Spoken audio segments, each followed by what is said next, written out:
आप अपनी आंखें काम पर क्यों लगाते हैं? अपनी आंखें परमेश्वर पर लगाए दोस्तों, और काम का आनंद उठाए। आमीन।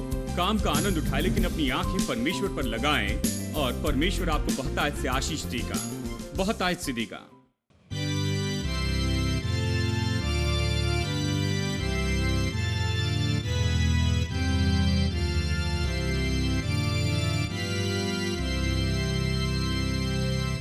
O God, our help in ages past, our hope for years to come, our shelter from the stormy blast, and our eternal hope. Under the shadow still may we dwell secure. Sufficient is thine arm alone, and our defense is sure. Before the hills in order stood, for earth received her frame. From everlasting thou art God, to endless years the same. 1,000 ages in thy sight are like an evening dawn, short as the watch that ends the light before the rising sun. Oh God, our help in ages past, our hope for years to come. Be thou our guide while life shall last, and our eternal hope.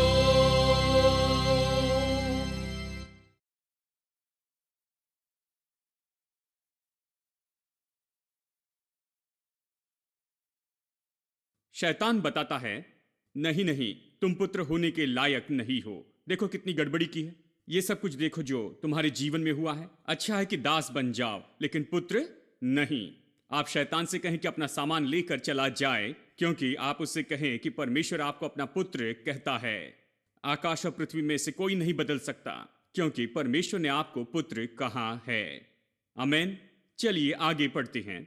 तब वो उठकर अपने पिता के पास चला। वचन 20। वो अभी दूर ही था। यहां पर इस पर गौर कीजिए। उसके पिता ने उसे देखकर तरस खाया और दौड़कर उसे गले लगाया और बहुत चूमा। पुत्र ने उससे कहा, पिताजी, मैंने स्वर्ग के विरुद्ध में और तेरी दृष्टि में पाप किया है, और अब इस योग्य नहीं रहा कि तेरा पुत्र कहलाऊं।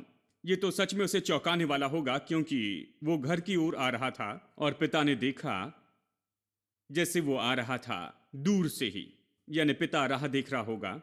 वो हर रोज खड़े रहकर उसकी राह देख रहा होगा कि ये लौट आएगा। वो जानता था ये बड़ी गड़बड़ी करेगा।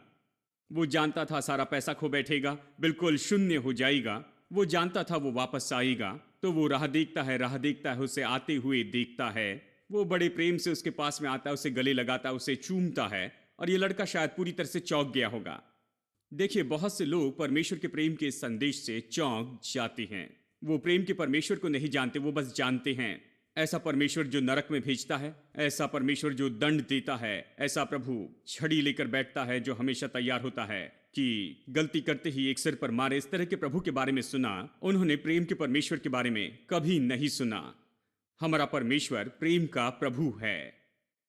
यही कहानी है। गौर से सुनिए। पुत्र ने कहा, पिताजी, मैंने स्वर्ग के विरुद्ध में और तेरी दृष्टि में पाप किया है, और अब इस योग्य नहीं रहा कि तेरा पुत्र कहलाऊं। वो पिता से कहता, मैं योग्य नहीं हूं कि तेरा पुत्र कहलाऊं। देखिए पिता ने क्या कहा। परंतु पिता ने अपने दासों से कहा, झट अच्छे से अच्छा वस्त्र निकालकर इसे पहनाओ, और उसके हाथों में अंगूठी और पांव में जूतियां पहनाओ, और पला हुआ पशु लाकर मारो, ताकि हम खाएं और आनंद मनाएं, क्योंकि मेरा ये पुत्र मर गया था, फिर जी गया है, खो गया था अब मिल गया है और वे आनंद करने लगे।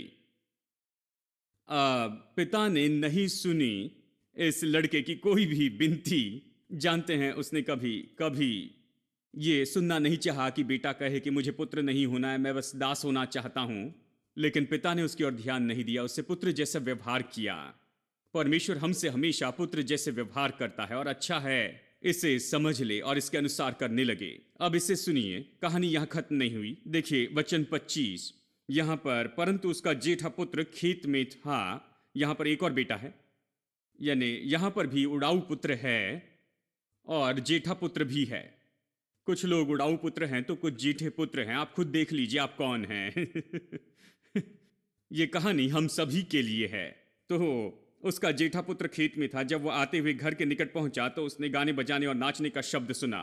तो उसने एक दास को बुलाकर पूछा, ये क्या हो रहा है? उसने उससे कहा, तेरा भाई आया है और तेरे पिता ने पला हुआ पशु कटवाया है इसलिए कि उसे भला चंगा पाया है। वो क्रोध से भर गया और भीतर जाना न चाहा, परंतु उसका पिता बाहर आकर उसे मनाने लगा। उसका पिता बाहर आकर उसे ले जाता है और उसने पिता को उत्तर दिया। अब इसे सुनिए, इसकी समस्या सुनिए। पहले बेटे की समस्या तो ये थी, वो पुत्र था लेकिन अयोग्य महसूस किया। उसने महसूस किया कि वो उसके योग्य नहीं, अब वो पुत्र नहीं कहला सकता है। वो खुद के बारे में अयोग्य महसूस करने लगा और इसी कारण वो पुत्रत्व में नहीं चल पाया, पुत्रत्व को विरासत में नहीं पा सका। वो उस पुत्रत्व के आशीष में, उसके सौभाग्य में वहां पर नहीं चल सका। वो दास होना चाहता था, उसकी मानसिकता ये थी और दूसरे की मानसिकता अलग थी। उसने पिता को उत्तर दिया, देख मैं इतने वर्ष से तेरी सेवा कर रहा हूं और वो कहता है मैंने कभी तेरी आज्ञा नहीं टाली है, मैंने कभी भी कोई गलती नहीं की, मैं आज्ञाकारी रहा, तो भी तूने मुझे कभी एक बकरी का बच्चा भी न दिया, मेरे लिए पला हुआ पशु नहीं काटा कि मैं अपने मित्रों के साथ आनंद करता। लेकिन जैसे ये बेकार का बेटा वापस आया, ये मेरे शब्द हैं, जिसने तेरी संपत्ति वेश्याओं में उड़ा दी है। हाँ, वो कहता है तुमने पैसा कमाया और इसने वेश्याओं में उसे बर्बाद किया।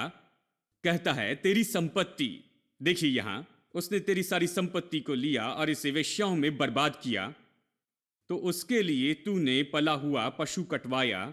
और पिता ने उससे कहा, पुत्र तू सर्वदा मेरे साथ है।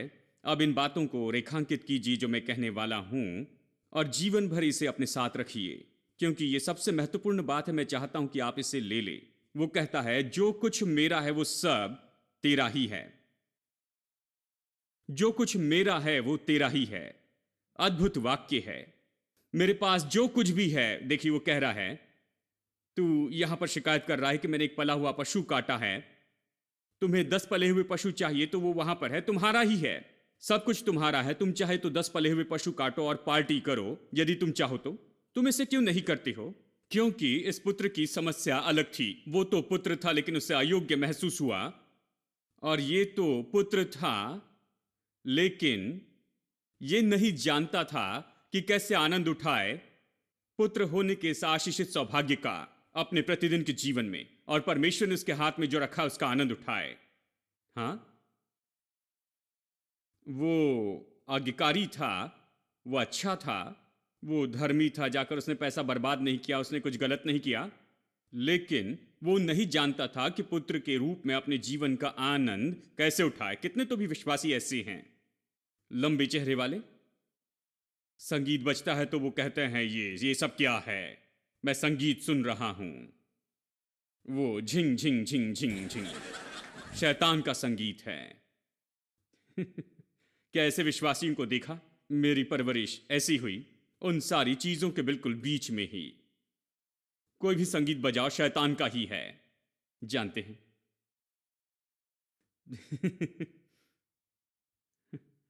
मैंने रेडियो खरीदा था और मुझे पिता को सहमत करना पड़ा कि रेडियो में कुछ न कुछ अच्छा है, क्योंकि उन्होंने सोचा था ये तो शैतान का बक्सा है। आखिर में मैंने उन्हें सहमत किया कि ये लाभदायी है मेरे लिए, मेरे भाइयों के लिए। खैर, जाकर हमने पुराना रेडियो खरीदा। एक बुजुर्ग व्यक्ति से मुझे याद है, और उसे रिक्शा में रखा। बड़ा रेडियो था और उसे बेडशीट से ढांक दिया, और वो मेरी ओर देखकर कहने लगे, क्या तुम मुझसे चुरा कर तो नहीं ले जा रहे हो? मैंने कहा, आप मेरी परिस्थिति को नहीं समझते हैं। मैं खास ऐसे फिरके से आता हूं जहां ये सच में समस्या हो सकती है। तो हमने उसे बेडशीट से ढक कर लाया और उसे आखिरी कमरे में रखा, बेडरूम में, जहां कोई भी ऐसे ही नहीं आता था। और मैं और मेरा भाई आजू बाजू बैठकर अपने कान ऐसे उसके पास में लगाते थे। और ये सारे गीत सुनते थे। अगर अपनी भाषा के गीत लगाएं, वो कहते ये बुरा है, ये शैतान के गीत है जो मैं सुन रहा हूं। और अगर इंग्लिश गीत भी बजाए तो वो नहीं समझ सकते थे। ये सारा जैज म्यूजिक और ये सारी बेकार की बातें शैतान की बातें हैं, इसे नहीं सुनना चाहिए। सबके विरुद्ध में होते हैं। पता नहीं था वो किसके लिए थे। और बस इसके बीच में मुझे थोड़ा सा संगीत मिलता था। लेकिन बात तो ये है, ये व्यक्ति ऐसा ही था, धर्मी व्यक्ति था, अच्छा व्यक्ति था, इसमें कुछ गलत नहीं था। लेकिन वो नहीं जानता था कि कैसे पुत्र के रूप में रहे, कि वो आनंद उठाए। वो 2-3 पले हुए पशु काटकर अच्छी पार्टी क्यों नहीं करता था अपने दोस्तों के लिए? उसे यहां इतना अपने भाई के बारे में इतना बुरा महसूस करने की जरूरत क्या थी? वो नहीं जानता था अपने जीवन का आनंद कैसे उठाए। वो नहीं समझ रहा था पुत्रत्व को और पुत्रत्व की आशीष को, कि वो पुत्र है और वो इन सारे सौभाग्य को ले सकता है और सारी चीजें उसी की हैं। वो इस बात को नहीं समझ पाया कि सब कुछ उसी का है। वो पुत्र था लेकिन दास जैसे जीता था पिता के घर में। वो काम के लिए जाता, पिता के लिए काम करता, पिता के पास लाभ लेकर आता, अपने पिता को लाभ देता था, पिता के लिए विश्वास योग्य था, पिता की आज्ञा मानी, सब कुछ पिता के लिए उसने किया, लेकिन दास जैसे था। लेकिन अब पिता उससे कहता है कि जो कुछ मेरा है वो सब कुछ तेरा ही है, ये उसके लिए प्रकाशन है। वो कहता है ये अच्छे विश्वासी लोग हैं, आज्ञाकारी हैं, अच्छे हैं, पवित्र हैं, लेकिन वो नहीं जानते हैं कि जो कुछ परमेश्वर का है वो सब कुछ उन्हीं का है। पहले बेटे की समस्या तो ये थी, उसे लगता है कि वो सभी बातों के लिए अयोग्य है, मैं तो केवल दास हो जाऊंगा। दूसरे बेटे की समस्या थी कि वो बेटा था और सब कुछ उसी का था, जो कुछ पिता का था वो सब उसी का था, लेकिन वो नहीं समझ पाया कि सब कुछ उसी का है। देखिए ये कहानी कितनी वास्तविक है, ये विश्वासियों की कहानी है। मुझे कहानी पसंद है। हाँ, जब भी प्रचार करता हूं इसका आनंद उठाता हूं। जानते हैं,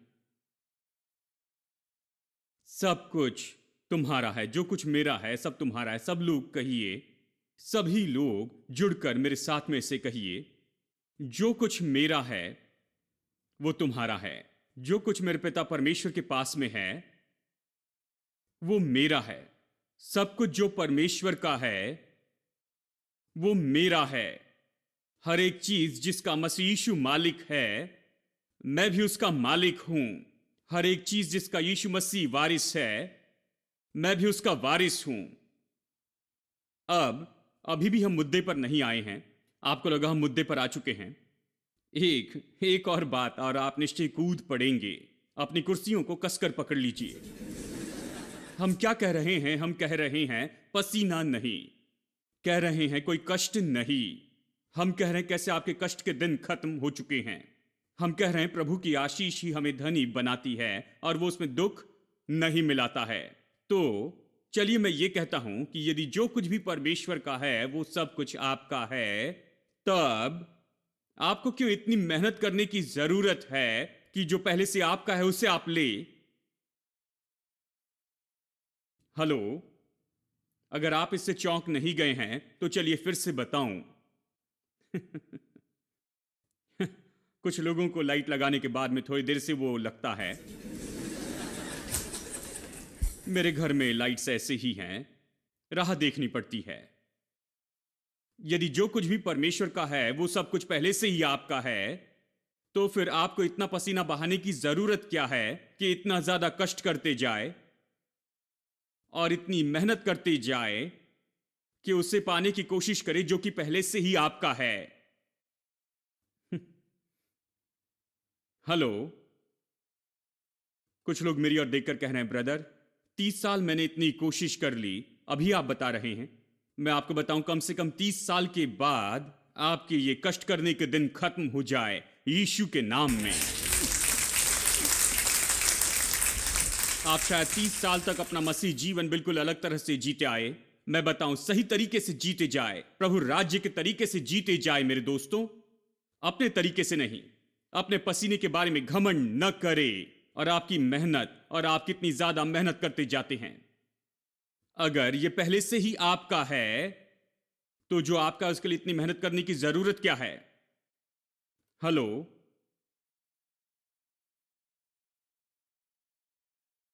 कुछ लोग कह रहे हैं मेरे प्रभु ये क्या कह रहे हैं?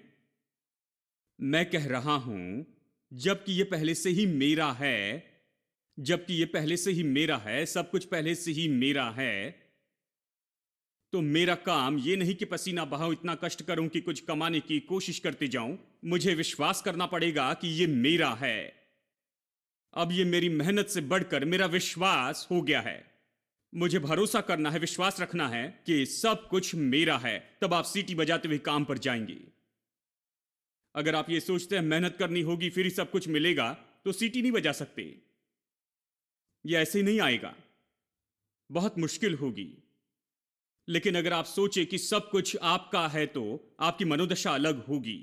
आप काम करेंगे केवल कुछ कमाने की कोशिश में नहीं। जानते हैं कि काम करें कि उससे आपको कुछ मिले, नहीं, आपको कुछ लेना नहीं है, क्योंकि आपके पिता ने सब कुछ लिया है और उसने इसे आपके लिए रखा है पहले से ही। उसने ये पहले से ही आपके लिए अलग रखा है। आमीन। ये पहले से ही वहां पर आत्मिक क्षेत्र में है। आपको जो कुछ भी चाहिए ये आत्मिक क्षेत्र में वहां पर है। आपको बस उसे लेना है, वहां से यहां पर लाना है इस स्वाभाविक क्षेत्र में। और जो कुछ भी वहां पर आत्मिक क्षेत्र में, उसे स्वाभाविक क्षेत्र में आप कैसे लाते हैं? विश्वास से इसे करते हैं। मैं विश्वास करता हूं कि वो मेरा है। अगर मैं विश्वास करता हूं कि वो मेरा है, अंगीकार करता हूं कि वो मेरा है, तो वो मेरा हो जाएगा, बाइबल कहती है। आमीन। तो क्या आप मेरे साथ हैं? क्या आप मेरी बात समझ रहे हैं? देखिए, हम काम के बारे में जो कुछ समझते हैं इससे ये दूर करता है। मैं सोचता हूं इससे सभी दफ्तर में प्रचार करना चाहिए। मैं प्रतिक्रिया देख सकता हूं, लेकिन यह बड़ी आशीष होगी।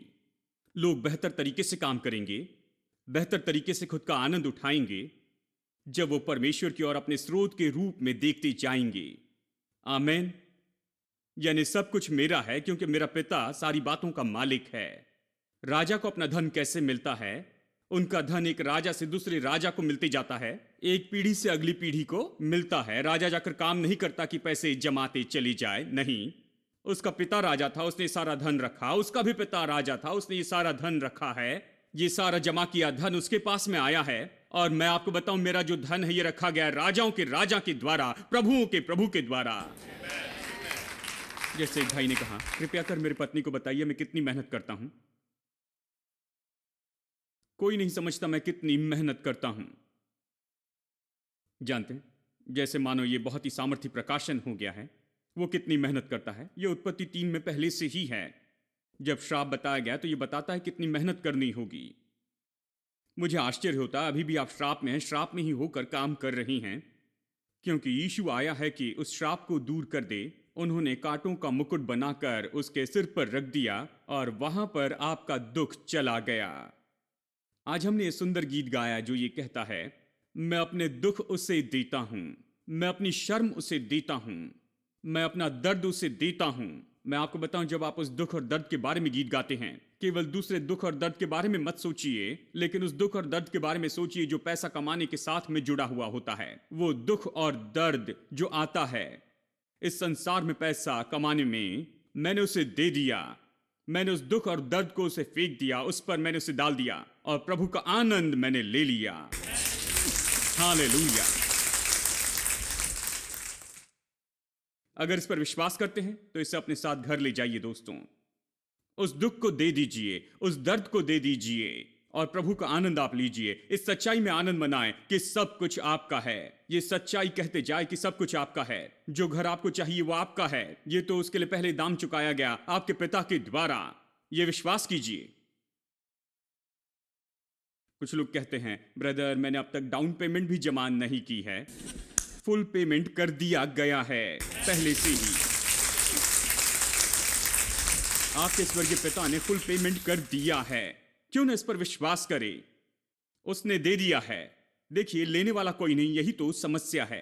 और मैं आपको बताऊं, जब भी लेने वाला कोई होता है ले लेता है, और सब लोग देखकर कहते हैं मुझे लगता है इसके साथ में कुछ हुआ, ऐसे जैकपॉट लग गया या ऐसा ही कुछ हुआ है।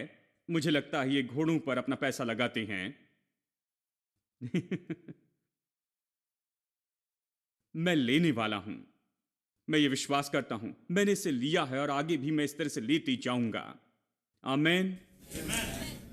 सब कुछ ऐसा ही है।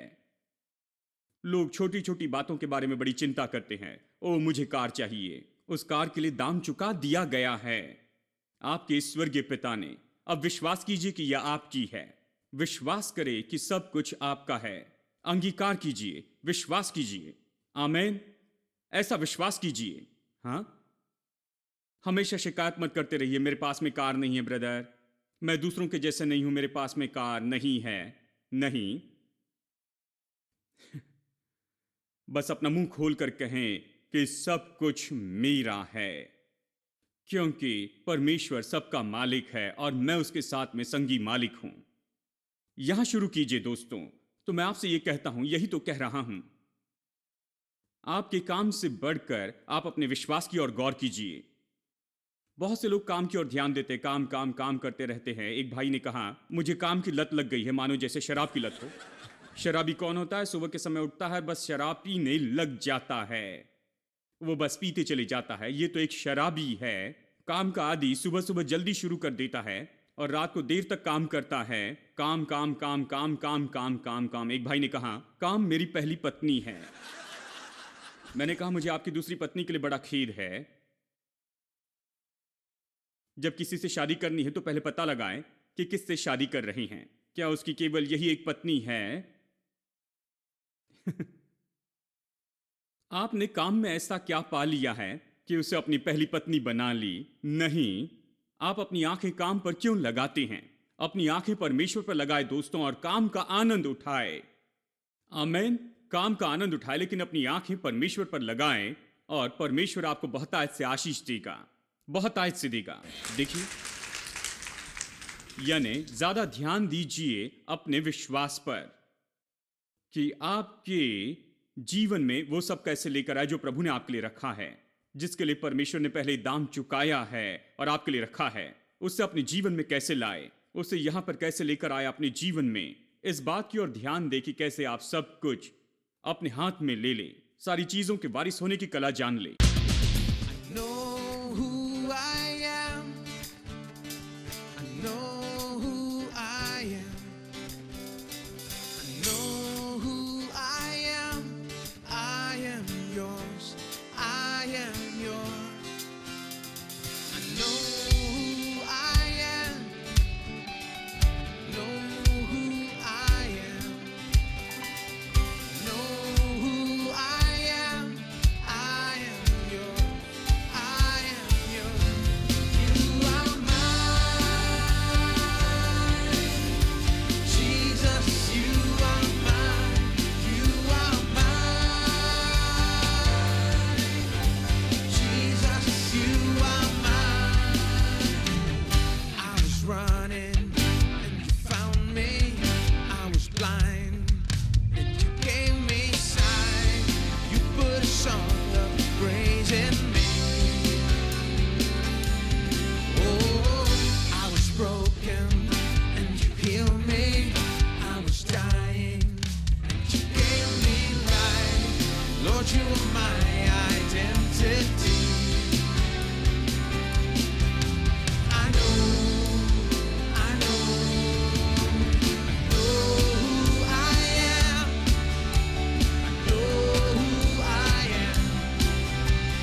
your friend.